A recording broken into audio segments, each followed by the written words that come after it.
क्या आप आजकल की खबरें देखकर थोड़ा कंफ्यूज हो रहे हैं? चारों तरफ से ऐसा लग रहा है जैसे कोई बड़ी लड़ाई शुरू हो गई हो।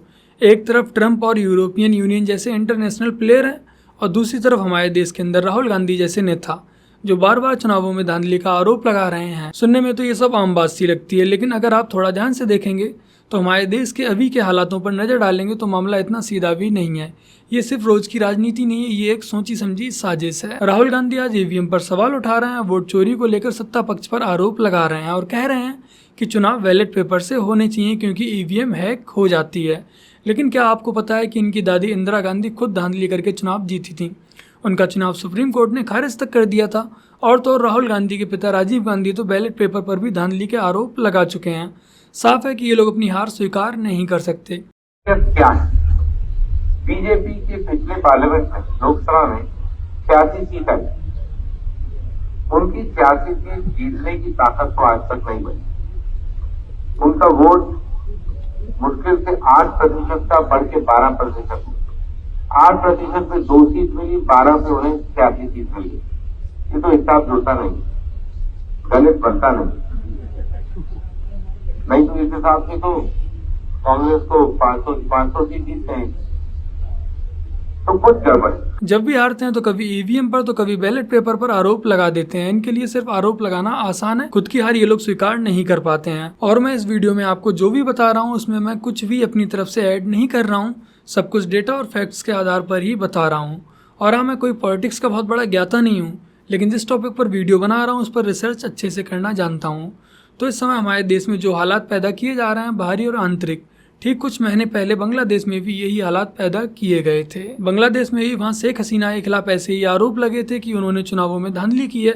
पहले आरोप लगाए गए, फिर उन्हें बड़ा बनाया गया और देखते ही देखते वहाँ माहौल बिगड़ने लगा। और हमारे देश में भी कई बार अमेरिका के द्वारा अस्थिरता लाने की कोशिश की गई है।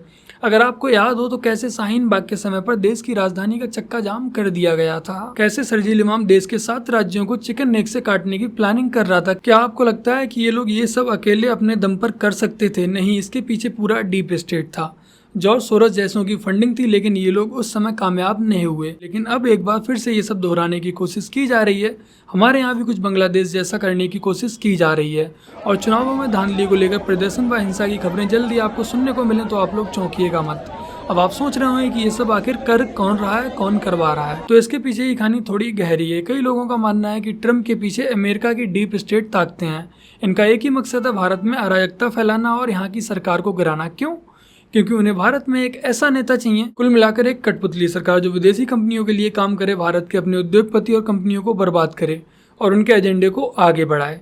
और इस खेल में पाकिस्तान भी पीछे नहीं है। आपने देखा होगा कि ट्रंप बार बार पाकिस्तानी सेना के जनरल आसिम मुनीर को अमेरिका बुला रहा है, उनसे मिलकर भारत के खिलाफ जहर उगलवा रहे हैं और चारों तरफ से भारत को अस्थिर करने में लगे हुए हैं। अब आप में से बहुत से लोग सोचते होंगे कि ट्रंप हम पर इसलिए गुस्सा है क्योंकि हम रूस से कच्चा तेल खरीद रहे हैं, लेकिन ऐसा नहीं है, ये सिर्फ एक गलतफहमी है।